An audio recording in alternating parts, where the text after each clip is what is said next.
Alors bonjour, là aujourd'hui on fait un webinaire sur l'administratif, donc pour voir un petit peu comment faire et puis s'installer une routine parce que voilà, pour respecter un petit peu tous les termes légaux, etc. Donc on va voir tout ça ensemble et puis après vous pourrez voir en profondeur les outils qui peuvent être adaptés à votre fonctionnement, à votre raisonnement. C'est très important voilà, d'avoir quelque chose qui nous parle, qui nous ressemble. Donc, le programme, donc on va faire un petit accueil, je vais me présenter et après on va parler de pourquoi l'administratif est indispensable, quelles sont les obligations administratives, comment faciliter son traitement et l'intégrer dans son quotidien, la gestion administrative de son activité, et puis questions-réponses s'il y en a. Donc, on passe à la slide suivante, où voilà, je me présente, je suis Laura Fanton, je suis secrétaire de direction depuis un petit moment. Et donc, voilà, sur mon parcours, j'ai fait vraiment tout type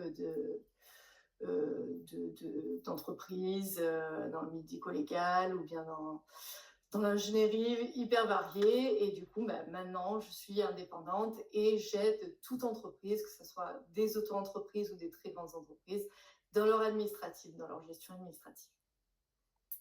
Donc, sur la prochaine slide, j'explique pourquoi l'administratif est indispensable.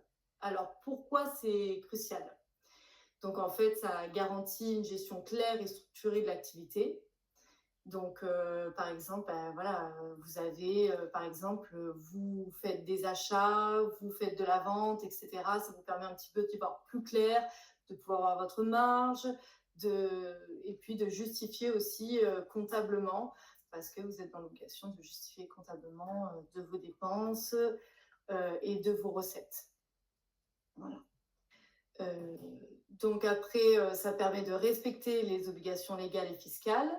Donc si vous êtes bien organisé, que vous avez votre routine, etc., ce sera toujours plus facile de respecter les obligations légales et fiscales. Et ce que je conseille aussi, c'est de faire des veilles. Donc des veilles, c'est veiller sur toutes les nouvelles obligations, qu'est-ce qui se passe, que ce soit dans votre métier ou bien dans l'auto-entreprise. Ça évolue, par exemple, vous voyez, la TVA, là, c'est en cours de discussion, savoir si le montant de la TVA, le montant de votre chiffre d'affaires va varier. C'est au niveau de la déclaration de la TVA, savoir si vous êtes éligible ou non. Voilà, c'est selon votre chiffre d'affaires. Donc là, c'est en pourparlers. Et c'est pour être au courant de tout ça, parce qu'on n'est pas forcément au courant. Nous, on est dans notre prestation, dans notre activité, et on n'est pas forcément au courant. Après, ça donne une vision globale de l'évolution de son activité. Donc, comme je vous disais, si vous avez une gestion administrative qui est claire et nette, quelque chose où vous faites votre routine, et après, vous pouvez vraiment tout visualiser. Et ça permet de voir une vision globale de l'évolution de votre activité. Savoir, en janvier, j'ai facturé tant, j'ai dépensé tant, ça me fait tant de marge. Voilà, vous pouvez savoir comment ça se passe, comment ça va en évolution. Et c'est toujours bien de connaître son évolution. Donc, les enjeux pour un indépendant, c'est gagner du temps en automatisant ou en déléguant les tâches chronophages, rester concentré sur son cœur de métier, anticiper, s'organiser et éviter les urgences de dernière minute. Donc voilà, c'est l'automatisation avec des outils que je vais vous présenter. Je vais vous en donner quelques-uns, ceux qui me parlent à moi. Après, je vais vous en communiquer quelques-uns. Et n'oubliez pas que vous pouvez toujours demander à l'intelligence artificielle. C'est vrai que maintenant, l'intelligence artificielle, elle fait partie de notre quotidien. Et c'est vrai que pour certaines choses, elle nous renseigne vachement bien.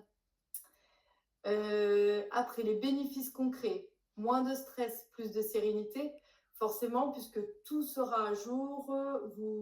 Si vous avez, par exemple, vous avez un contrôle des impôts ou quoi que ce soit, ou même pour faire votre déclaration mensuelle, votre déclaration d'impôts, etc. Maintenant, avec les outils qu'on a, c'est en un clic, ça sera disponible. Il faudra juste faire sa petite routine. Comme ça, au moins, Vous serez tout le temps à jour. Une image professionnelle renforcée. Oui, parce que si jamais vous avez besoin, je ne sais pas, d'un prêt bancaire ou bien voilà, de justifier de vos chiffres. Je sais qu'il y a des personnes qui peuvent participer dans des marchés publics. Voilà, c'est toujours bien d'avoir des chiffres justes, son budget maîtrisé. Voilà, c'est toujours bien de pouvoir bien communiquer. Meilleure réactivité face aux opportunités et au contrôle. C'est exactement ce que je viens de dire auparavant. Un administratif bien géré, c'est un business qui respire mieux. C'est sûr que voilà, ça vous permettra d'anticiper sur pas mal de choses et puis même peut-être faire votre business plan, c'est beaucoup plus facile quand vous avez votre administratif tout fait, etc. Quelles sont les obligations administratives? Parce qu'il y en a pas mal en fait. Alors, comptable et fiscal. Donc, vous avez tenir à jour un livre de recettes avec le registre des achats si vous avez une activité commerciale. Alors, si vous faites de la vente ou quoi que ce soit, c'est toujours mieux d'avoir un livre des recettes pour justifier de ces achats. Après, vous avez des outils comptables qui permettent en fait d'avoir déjà son livre des recettes. C'est ça qui est plutôt pratique. Après, émettre des factures conformes. Parce que vous avez voilà, des mentions obligatoires à mettre sur vos factures. Et on ne le sait pas forcément. Normalement, une facture, on ne peut pas la faire avec un Word ou bien un Excel parce qu'elles sont modifiables. Et de plus, d'où la veille informatique qu'il faut avoir, il va y avoir une facture dématérialisée pour certaines structures de société qui va être mise en place. Et voilà, donc il faudra bien respecter ces factures. Mais comme je vous dis, il y a des outils d'édition de factures qui font également de la comptabilité, qui respectent toutes ces mentions légales. Vous n'avez pas besoin d'y réfléchir ou quoi que ce soit, c'est déjà tout intégré. Déclarer le chiffre d'affaires régulièrement, mensuellement ou trimestriellement.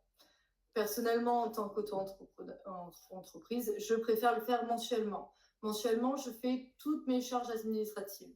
Donc, comme ça, au moins, c'est fait. Et chaque mois, je fais mon rapprochement bancaire, tous mes éléments, etc.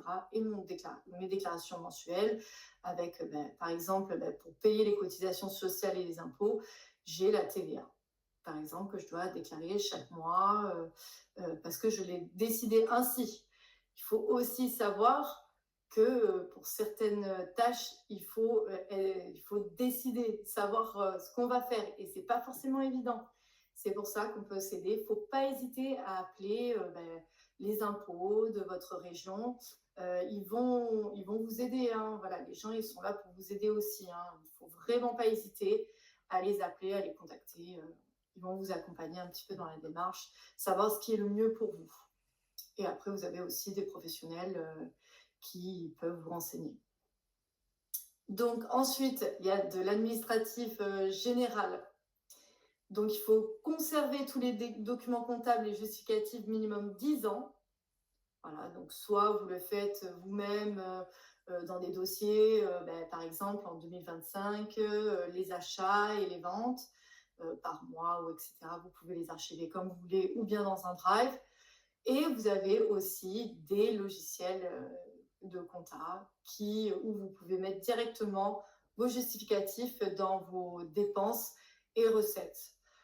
C'est vrai que c'est assez pratique parce que ça vous permet de faire un rapprochement bancaire, c'est-à-dire que vous validez toutes les dépenses et les recettes. Comme ça, au moins, vous n'oubliez rien. Avoir un compte bancaire dédié à l'activité obligatoire au-delà de 10 000 € de chiffre d'affaires pendant 2 années consécutives. Donc, ça va hyper vite. Et c'est quand même assez bien. Maintenant, il y a beaucoup de comptes bancaires professionnels qui sont gratuits. Donc, je vous invite à aller voir un petit peu des comparatifs. Et n'hésitez pas à solliciter l'IA à faire une demande. Bon, voilà, je suis en auto-entreprise, je déclare tant par an, j'ai un objectif de temps, je veux voilà, un compte bancaire dédié à ma vie professionnelle qui peut proposer tel ou tel service. Donc, et ça va vous proposer plusieurs plateformes. Après, il faut quand même aller regarder, etc., les propositions. mais c'est toujours bien de, voilà, de faire un petit marché. Mettre à jour ces informations auprès des organismes URSSAF, INPI, etc. Voilà, si jamais vous avez par exemple un changement d'adresse postale, eh bien, il va falloir faire des mises à jour. Donc, c'est pas forcément évident parce que bah, voilà, ça a bougé ces derniers temps, etc.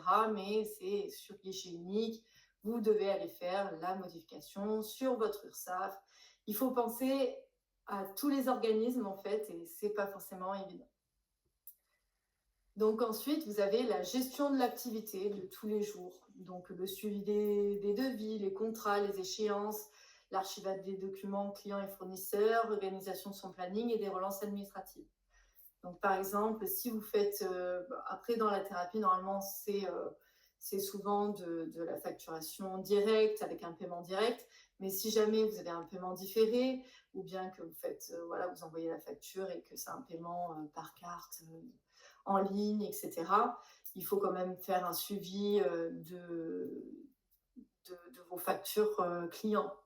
Voilà, et faire les relances clients, etc., que vous soyez correctement payé. Et ensuite, pour l'archivage de vos documents, j'en parlais un petit peu sur la slide précédente, qu'il faut bien ordonner vos documents, comme ça, ce sera toujours plus facile. Et pour le planning, après, c'est vous qui voyez comment vous voulez gérer. Je peux vous donner plusieurs outils qui permettent de faire ça. Donc, les risques. Donc, il y en a pas mal des risques. Hein. En cas de fraude, non conforme ou absence, il y a des amendes. Non-déclaration du chiffre, il y a des amendes, il y a des majorations. Voilà, c'est vraiment des pénalités de retard. Voilà, donc c'est vraiment beaucoup d'amendes. Et bon, après, voire prison dans les cas graves, mais bon, là, il faut vraiment avoir forcé. Donc, il vaut mieux anticiper que subir. Une bonne gestion évite des conséquences coûteuses et du stress. Donc, comment faire pour respecter toutes ces obligations? Donc, pour moi, le plus important, c'est organiser et anticiper. Donc, comme je vous ai expliqué, il faut trouver un outil, un fonctionnement qui vous correspond. Moi, j'ai trouvé le mien. Je vais vous le partager parce que